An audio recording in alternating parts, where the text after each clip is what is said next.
Hello everybody, Fox here, and welcome back to another episode of Truly Bedrock Season 2. This is episode 22, and we are currently sitting in our cozy winter cabin that we made in the last episode. For those who didn't catch it, well, we made a cozy winter cabin, and let's go ahead and take a look. So what I did was I actually used the mini blocks add-on for the first time, and man, I have really been missing out on these. So with the mini blocks, I was able to make this lovely Christmas tree right here. I was able to make some seats in the couch, make this table with our little cup, and then I was able to make all of these head mounts that you see here to complete that cabin look. And to get in the spirit of wintertime, I now have turned my shirt into a sweater, because I think when I first switched over to this shirt, someone said all they could see was a Christmas sweater, and to whoever said that, well, it's now a Christmas sweater. In the last episode, we also made this redstone fireplace right here, which fit nicely into our build. So for those who didn't catch that, to turn this off, all we do is push that button. That's going to switch over, and that is hidden. We don't have a dispenser showing, which is what I loved about this build. And then to turn it back on, all we simply do is push this button again, and our fireplace turns on. And man, I really love the way this cabin turned out. For the start of today's episode, what I want to do is focus on decorating the front of the cabin, because, well, I spent a ton of time decorating the inside and placing those mini blocks. I neglected to work on the outside, and yeah, we did get the outside built. And on top of that, and we have a bush there, I had another one there, but I ripped out for today's build. I also added this lovely porch swing, which was a suggestion down in the comments from the last episode, so thank you for that. That was great. But for this, well, first of all, we need a walkway that connects to this one, and right here, you can see I have a little foundation down. I was thinking, we have our cabin, and we have a fireplace, we have a couch, and everything like that. And yes, we don't have a bed, but I mean, you can always sleep on the couch. But we don't have anywhere to cook any food. And yeah, we can use the fireplace to cook food, but what I was thinking is, well, it'll be fun to have another little redstone build, right? Of course. So what we're going to do for the beginning of today's episode is create ourselves a little redstone brick oven. So I do have my supplies, and with that, let's go ahead and get started. For the redstone brick oven, what I'm thinking is kind of lifting it up off the ground. And what I mean by that is, so we're going to use a campfire that's going to be turned on and off by a water bucket and a flint and steel. So the buttons are going to go on these blocks here, and normally the campfire would be somewhere around this block. But what I want to do is actually have the campfire up on this block. So that means we need to have, and let's go ahead and place them in now. We'll have our flint and steel dispenser right there. And then we need to have our water bucket in this dispenser. And at the same time, I'm trying to expose as little redstone as possible. So if I do this right, the only redstone we should see in this whole build are the dispensers, because these are redstone components. But other than that, everything else should be hidden under the build. Alright, the first thing I want to do is wire up this dispenser, and this is going to have the water bucket. So we want a quick pulse that will go on and off to put out the fire, but also, not to keep the water running. So there is a super easy way to do this, and that would be grabbing an observer, putting it here, running that into a block here, redstone dust, and then placing your button right on its face. So we would get that quick pulse, and let me go ahead and quickly show you. Whoops, kind of messed that up. Hold on. Gotta have that in there. There we go. So let's try that one more time.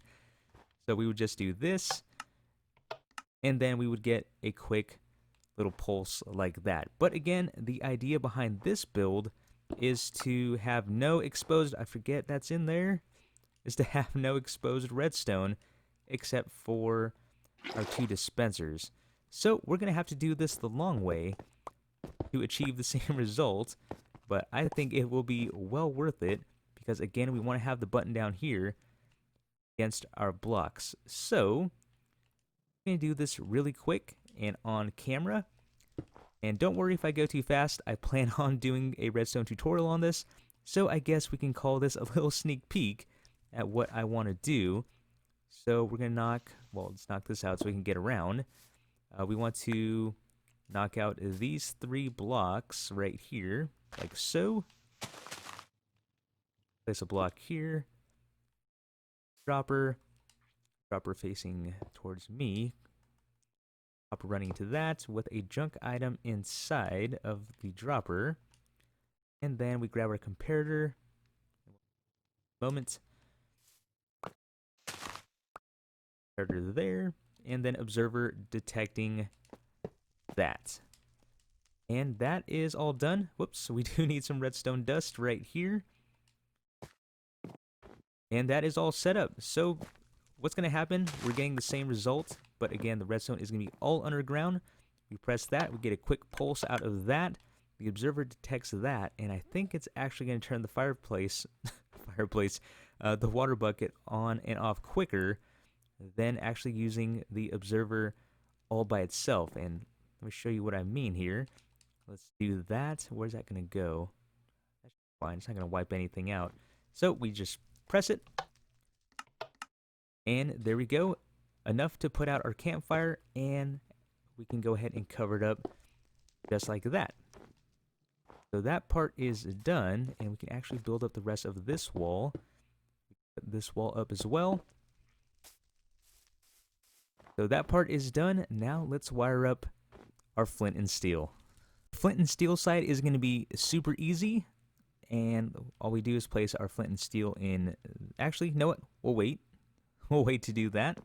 But for this, we're going to have another observer that's going to power this block to power the dispenser. And then we knock this one out because we want to place another dropper right here. It doesn't really matter which way it's facing, but let's go ahead and do that. Now, if I left that block there, this comparator would power this dropper and trigger this whole thing at the same time. So that is why I knocked that out. And then redstone dust. And we are all done with the redstone. So let's go ahead and place in our flint and steel. And then campfire is going to go on this block here. I'm going to put a block there. Do I have a slab? We're just going to use a slab for now, but it might be a little too high. Yeah, it is. Campfire goes there. And we're going to push this. That's going to put it out. And this button is going to turn it back on. So there we go. That is the redstone all complete. Now it's just a matter of making this build look pretty. Alright, the brick oven is all finished, and I forgot to add in the hoppers that go down into the collection system below. So I added those in. You can see the hopper right there. I still need to get some wood to cover this up and decorate it. But now it is time to give this a test. Hey there, little fella. Now we just go ahead and place the rabbit meat on like this. So we have 3 of those, and I think it takes, I want to say about 30 seconds for this to actually cook. Okay, there we go. They are popping off, and then they should go down here. And there we go. We have ourselves 3 cooked rabbit, and I did find 3 fish in the river. So with that done, all we do is, I switched these up also, just so we can have a clean design over on this side. I just flip-flop these. So we just push this to turn it off. And you know, I kind of like this as an effect, and it gives off some light, so I will keep this on. But there we go. That is the brick oven all finished. For the back 9 of today's episode, what I thought we would do is head over to Mr. Beardstone's game, and I believe it is an escape room type game, and this is called a TB Christmas Adventure. Alright, so let's go ahead. We're going to head inside. Welcome to your Christmas adventure. Please read. Page 1. Welcome to your Christmas adventure. Solve the puzzles, follow the story, and explore the rooms to find presents, trinkets, and the names of elves to score points. This is not a timed event, sweet, so enjoy yourself, although once you leave a room, you may not get back, so be thorough. To play, enter the next room, empty your inventory, grab a book, pull the lever, and go through. The winner will be the player with the highest number of points, announced on December 31st. You may only submit your first score from the first time you play, but feel free to play again. The game is free entry. Very nice. Prize pool is 32 diamond blocks, paid across 6 places. Have fun. Let me know if you have any questions. Merry Christmas, Mr. B. Well, that seems pretty straightforward. So, yeah, let's go ahead. I'm pretty excited about this. Let's go ahead and get started. Well, I am at the end of this game, and I realized after ending my last clip of pretty much me playing the whole game, my voice audio didn't record. So that is a really big bummer. I kind of feel that worked out. That way you didn't have to see me struggle and think out loud through everything, because that took me about 45 minutes to do. But here we are at the end of the game. So out of the 10 elves, I only got 9 names. So I got those there, and I feel like I got a bunch of presents. How many did we actually get? 1, 2, 3, 4, 5, 6, 7, 8. I only got 8 presents. Oh man, but I got a couple duplicates of everything. But yeah, let's see what we have here. Congratulations, you did it. Now to deposit your findings, winners will be announced December 31st. If you wish to play again, feel free, but you cannot add to your score. Only your first score counts. Fair enough. Then here we have take a shulker, put your loot inside, and name it. Place your named and filled chest here. Okay, so we're going to grab ourselves a shulker, place our stuff inside, and place everything there.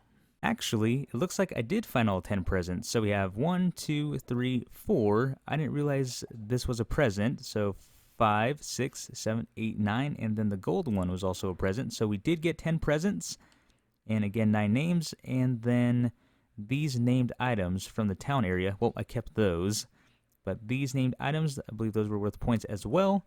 And I guess, do we get any points for extra cookies left over? So we'll go ahead and break this. And, oh, place your name. Yeah, it would probably help if I named this thing, huh? So, put that there. Then, we shall name this.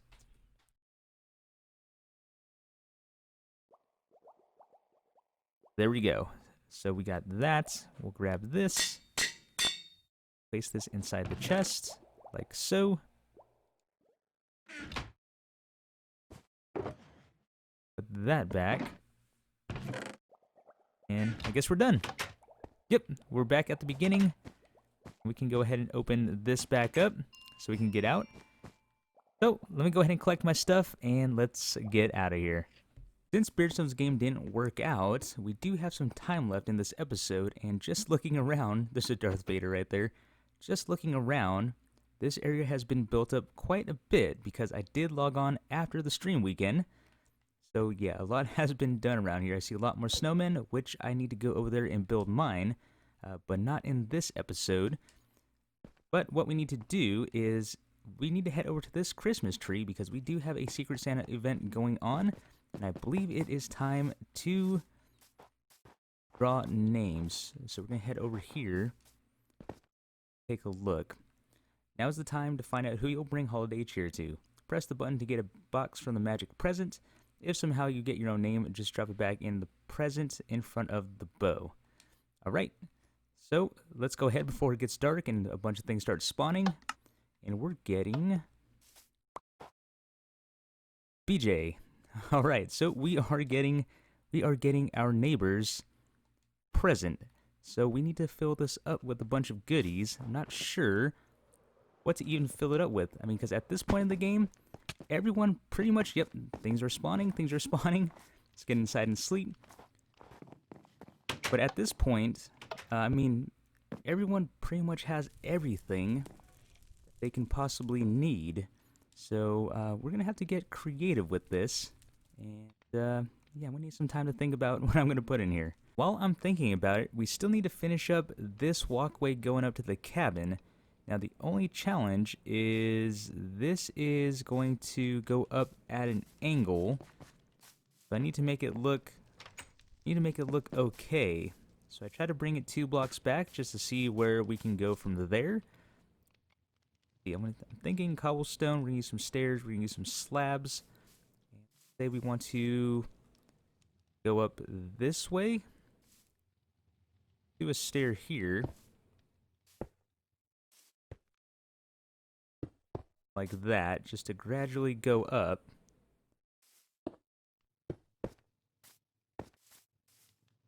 Be kind of decorative at the same time, and hopefully I need to change that up because it's going stair, slab, stair, stair. So like that, we can go up smoothly, which is good. Yeah, I'm liking the way that works, but I want to try to make this look a little better. There we go, the outside is all finished, and I really like the way this turned out. So we have ourselves our lovely staircase going up to the cabin. I added in another lamppost there just to break up the green and white just a little bit. And then of course I added some more bushes, and then we have some grass, which I'm not even sure if grass even grows like that through the snow, but I wanted to change up the texture so it wasn't all flat going all the way up. So I like the way it came out, and with that the sun is about to go down. But I think we're all done here. I think we are finished for this episode. So we got the outside of this decorated. Finally, we added in this brick oven there. And then, of course, we didn't get to see me play the escape room, but we did complete it. And we saw the ending of it there during the middle of the episode. But with that being said, everyone, this is going to be the end of today's episode. I really hope you all enjoyed. This has been Rope Fox, and I will see you later.